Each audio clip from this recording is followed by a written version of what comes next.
Hello, everyone. Welcome to Wayne County Now. Today is Monday, April the 29th, 2024. I'm Dustin Fuller reporting. Reminder that all these stories are available at our website at mywaynecountynow.com.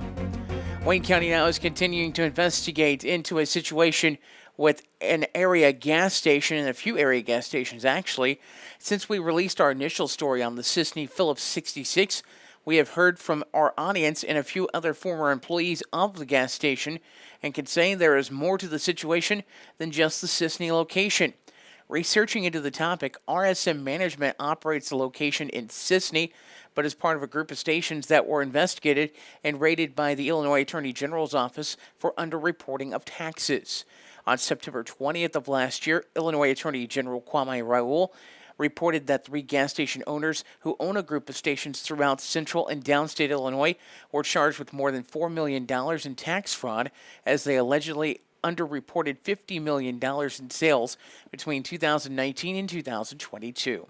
Roger Multani, 29 of Peoria, and brothers Surinder Paul Singh, 34, and Jatinder J. Singh, 33, both of Indianapolis, Indiana, were charged in Peoria County Circuit Court and Sangamon County Circuit Court with multiple counts of theft, fraud, and tax evasion. All 3 men are innocent until proven guilty in a court of law. Raoul's office alleged that between January 1st of 2019 and July 20th of 2022, the 3 men collected millions of dollars in taxable revenue from customers and failed to remit the collected sales tax to the state of Illinois. In our research, this involves stations formerly owned by Nap Oil. In our area, that includes stations in Sisney, Wayne City, Albion, Xenia, Wayne City, as mentioned, Salem, Centralia, Central City, and Pinckneyville, just to name a few. We do note that Nap Oil is not involved in the current situation mentioned. In our report on Saturday, we reported that the Sisney location was open, but several pumps were out of service and the link system was down. This was after employees walked out of the station at Sisney. We have learned that several of the locations have had gaming licenses pulled, as well as their liquor and tobacco licenses by the state. Information from former employees at the Sisney location. We're going to keep their identities confidential for safety reasons. They say that if the health department would stop by, they would find several health code violations. Items brought to our attention include cooler temperatures and freezer temperatures, as well as leaks in the coolers. Other items that former employees say include the station is out of fuel quite often and is out of cooler products such as drinks. Some employees have also reported that their paychecks have bounced. We will have a part 3 on this story later this evening. The annual Wayne County CEO Trade Show took place Sunday evening at Willow Creek Venue south of Fairfield on US 45. Students from Fairfield, Sisney, and Wayne City showed off their businesses that they have created to the public. Overall, there were 12 students involved in the CEO class. The group is under the direction of facilitator Alyssa Short. Wayne County Farm Bureau Foundation has announced that they are awarding 2 Fairfield Community High School seniors a $750 scholarship. Caleb Vaughn of Fairfield was one recipient, while the other was Cohen Kinselving. Vaughn has been an active member of FFA, earning his state FFA degree as well as several proficiency awards. Caleb has been working on his family farm as well as in the family's oil business and at their family-owned convenience store. Caleb plans to continue his education at Wabash Valley College studying agricultural business, with tentative plans to continue his education at a university. Caleb is the son of Crystal and Travis Vaughn. Cohen has been spending many hours participating in 4-H and FFA activities, as well as raising animals on the family farm. Cohen Kinselving plans to continue his education at Frontier Community College, earning an associate's degree in general studies before transferring to a university to study agricultural business. Cohen is the son of Eric Kinselving and Jonah and Lindsay Kinselving. Fairfield Memorial Hospital has named Linda Hunchcraft as the hospital's Employee of the Month for April. Linda serves as the Med-Surg Unit Secretary. Linda has been with Fairfield Memorial Hospital since April of 2023. According to hospital officials, Linda displays exceptional customer service skills When interacting with patients, staff, and visitors, her calming presence has created a welcoming environment on the Med-Surg unit. We have more on the award, including official comments, with this story at mywaynecountynow.com. In celebration of National Volunteer Week, Fairfield Memorial Hospital honored volunteers for their service and dedication by hosting the annual Volunteer Recognition and Awards Luncheon that took place on Thursday of last week. The event was held in the Education Annex building at Fairfield Memorial Hospital. FMH auxiliary volunteers donated over 4,000 hours of their time to help others in 2023. Following the luncheon, Shauna Williams, the marketing director and coordinator of volunteers at the hospital, presented the auxiliary with pens and bars in recognition of their hours accumulated volunteering in 2023. We have a list of those pen and bar recipients with this story at mywaynecountynow.com. Frontier Community College announced last year that they would be getting a new facility for volleyball. Now more funds are coming in for that facility, as well as potentially additional sports. The current project covers construction of a new gymnasium and multi-purpose building on the campus of Frontier Community College. The project qualifies under the Municipal Works Division of the Business District. Tyler Lampley represented Frontier Community College's foundation at last Monday's meeting. Lampley says that the building that the funds would go to or for would be used to house the existing Frontier Community College volleyball program, as well as consolidate the athletic locker rooms, training facilities, and coaching offices to a single facility. In addition, indoor pickleball courts will be available for use by the public with membership. The original cost of the building was $4.1 million, but at that building level, the facility would have been unusable or unable to make that to be used for men's and women's basketball. The additional cost to enable basketball will be $700,000, which will be raised by the Frontier Foundation. With that, the FCC Foundation Board made a request for funds at the city's business district. After the meeting on Monday and review and discussion, the Business District Committee in Fairfield recommended an award of $300,000 under the Municipal Works Program. The vote on that was 3-0. We'll have a check of obituaries coming up in just a moment. This is Wayne County Now. Whatever your project might be, Gibbs, Excavating and Land Management, LLC has the right tool and the expertise to get the job done right. The crew at Gibbs, Excavating and Land Management can handle any job from stump grinding or forestry mulching, driveway repair, concrete demo and rock work to dirt and auger work, trenching, and even garden tilling. Call 618-516-1462 or email Austin at austingibbs70@yahoo.com to schedule your free estimate today. And welcome back to Wayne County Now. Time now for a look at area obituaries. 82-year-old William Guy Knight of Fairfield passed away at 3:14 p.m. on Wednesday, April 24th at his home. He had worked as a landscaper. Guy was born in Mill Shoals on May 5th of 1941 to James F. and Alberta Edna Carr Knight. Guy is survived by his good friend Betty and the late Charles Ray and his family. Per Guy's wishes, his body will be cremated. No formal services will be held. Johnson Devon Funeral Home is in charge of arrangements. 67-year-old Harlan Brent Opal of Fairfield passed away at 9:03 p.m. on Tuesday, April 23rd at Springfield Memorial Hospital in Springfield. He was a farmer. Brent was born in Vincennes, Indiana, on November 17th of 1956 to Harlan and Lois Cochran Opal. He married Dana Kuntz on March 11th of 2011. Brent is survived by his wife, Dana Opal of Fairfield, daughters Casey and significant other Colton Bass Opal, and Chelsea and husband Brandon Biddles, both of Fairfield. Son Tyler Lashbrook of Fairfield, grandchildren Andrew Biddles, Mason Biddles, Corrine Biddles, Sage and Essex Lashbrook, sisters Brenda and husband Eddie King, and Kathy and husband Vernon Cates, both of Fairfield, brothers Rick Opal and Denny and wife Georgia Opal, both of Fairfield, mother-in-law Phyllis Kuntz of Fairfield, as well as various nieces and nephews also survive. Brent was preceded in death by his parents and father-in-law, Dennis Kuntz.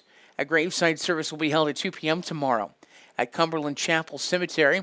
Everyone's asked to go directly to the cemetery. Families requested that everyone attending honor Brent by wearing either red or Farmall, red for Farmall or blue for Ford. In lieu of flowers, memorials may be made to help with funeral expenses. They'll be accepted at the Johnson & Vaughn Funeral Home in Fairfield. 87-year-old Sally Ann Lee, a longtime resident of Barn Hill, passed away at 1:23 a.m. on Wednesday at Stonebridge Memory Care in Mount Vernon. She was born November 25th of 1936 in Mount Pleasant, Michigan, to Blodwin White McGee and Alexander Smith McGee. Sally lived most of her life in Wayne County. She attended school in Jeff and Fairfield and married Frank Lee on July 14th of 1957. They were married until his death in 2020. For the past year, she has been in ill health and resigned at the Brigstone Estates in Fairfield before moving to Stonebridge Memory Care. Sally was a longtime member of the Richland Congregational Christian Church, where she was active as a song leader and Sunday school teacher, and more recently at the First Christian Church of Fairfield. Workplaces include L.J. Keith and People's National Bank of Fairfield. She was an avid gardener and enjoyed reading books of every genre. She's survived by her 4 children and their families, Kathy and husband Bill Book of Barn Hill, Linda and husband Steve Thomason of Live Oak, Florida, Glenn and wife Tammy Lee of Barn Hill, and Brian Lee of Mount Vernon. Sally also leaves 9 grandchildren, including Adam Book, Amy Book Epley, Aaron Book, Leanne Book Leeds, Matthew Thomason, Kevin Thomason, Derek Lee, Brandon Lee, and Jordan Lee Adams, plus 14 great-grandchildren. She was preceded to death by her parents, her siblings Alex McGee Jr. and Beverly Cole, as well as her husband Frank. Funeral services for Sally Ann Lee will be held at 1 this afternoon at Johnson & Vaughn Funeral Home. Visitation will be from 11 a.m. until service time, with burial in Maple Hill Cemetery. Pastor Melissa Garrison will officiate the ceremony.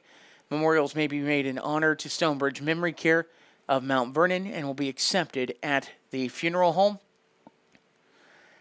That is a look at obituary information. We remind you can get obituary information anytime by going to our website at mywaynecountynow.com. Wayne County Now with the news podcast continues in just a moment. You need concrete or masonry work. New Gen Concrete is your go-to in Wayne County and the surrounding area. They can help you finish that concrete project with anything from flat work, stairs and stem walls to decorative stamping and masonry resurfacing. New Gen Concrete, set in stone on Williamson Drive in Fairfield. Call 618-516-5002 or email them at newgenconcretellc@yahoo.com to get on the schedule today. Dive into summer with the latest styles at Carnaby Square in downtown Fairfield. From top to bottom, Carnaby Square has everything you need to embrace the season in style with brands like Charlie B, Multiples, Jess and Jane, Lucky Bird, and Tribal in sizes from small to extra, extra large. Plus, Carnaby Square carries the largest selection of Brighton purses, jewelry, and accessories around. Carnaby Square, the fashion leader in Southern Illinois, located at 115 East Main Street in Fairfield, making you look great since 1980.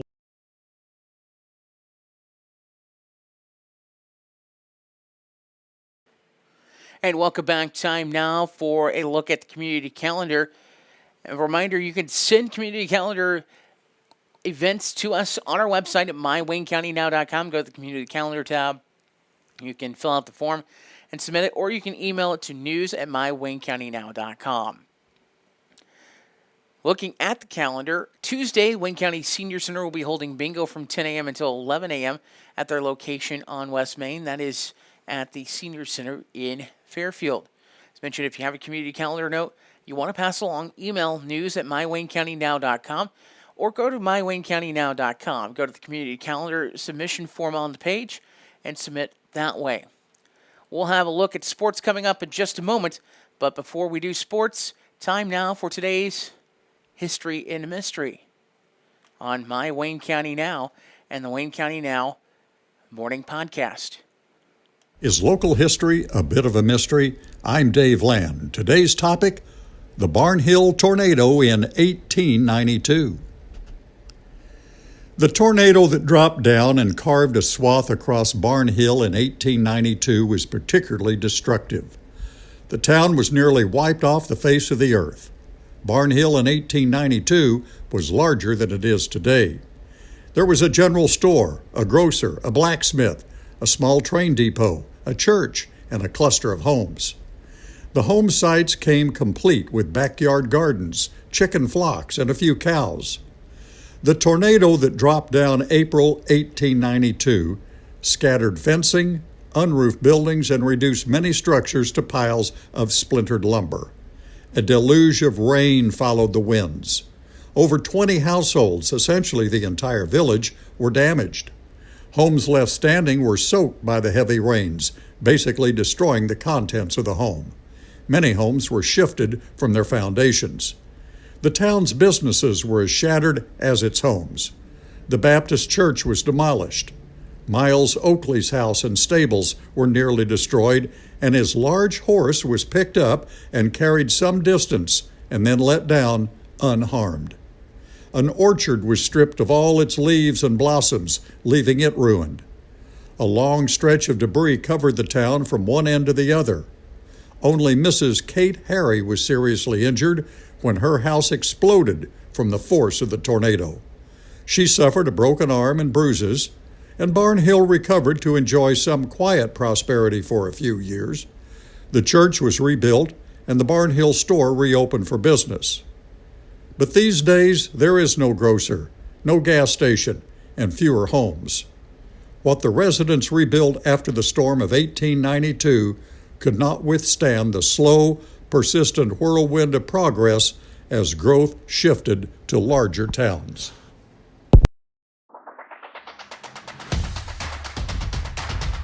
And time now for sports on the My Wayne County Now podcast. We do remind you can watch this on RJ On The Air as well as the My Wayne County Now YouTube channel.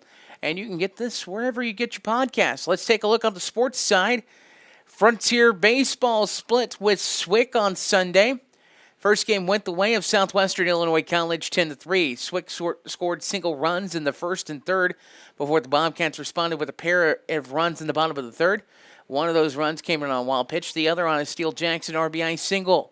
Swick regained the lead in the fifth on a pair of runs and then blew the game wide open in the sixth with 4 runs. Southwestern Illinois added 2 more runs in the ninth to make it 10-2. Frontier placed a single run in the bottom of the ninth on a sac fly from Aiden Wright. Owen Byberg went 5 innings and gave up 3 earned runs to take the loss. In Game 2, Frontier walked it off as they trailed by 3 entering the bottom of the 7th, won the game 6-5. The game was tied at 2 after 5 before Southwestern Illinois hit a go-ahead 2-run homer and then added an additional insurance run in the 6th. In the bottom of the 7th, Bobcats scored on an error, a bases-loaded walk, and a walk-off Steele Jackson single that scored a pair. Bobcats with the winner, now 30-19 on the season, as they enter the final series of their season. When they take on Lakeland, they host the Lakers for their final home game of the regular season on Thursday before traveling to Bethune on Saturday. It's softball. Bobcats swept a doubleheader from Shawnee in their final home series of the season, winning 9-1 and 9-0. Carly Bean was the winner in Game 1, striking out 7 in Game 2. Kaylee Helsema allowed only 2 hits. The Bobcats are now 23-23 on the season. They play at Kaskaskia Monday and wrap up their season at Lincoln Trail on Tuesday. Fairfield Lady Mules went 1-2 at the Robinson Tournament in play over the weekend. Lady Mules defeated Lawrenceville 2-0. They fell to Effingham 6-0. And North Central of Farmersburg, Indiana 9-5. Lady Mules now 12-10 on the season. They host Carmine White County on Tuesday. It took 11 innings for the St. Louis Cardinals to fall to the New York Mets 4-2 at Citi Field in New York. Redbirds took 2 of 3 in the series from the Mets in the Big Apple. They're 13-50 on the season, currently last in the NL Central with that record of 13-15. And time now for a look at that weather forecast. Rain showers in the forecast for today, increasing clouds. High of only 59. Actually, check that. That is a little weird on my system. Here we go. Let's try this. Showers, possibly a thunderstorm, mainly early. Then showers, thunderstorms in the afternoon with a high of 72. For Monday evening, 40% chance of showers, thunderstorms before 1 a.m. Cloudy, becoming partly cloudy. Low of 56.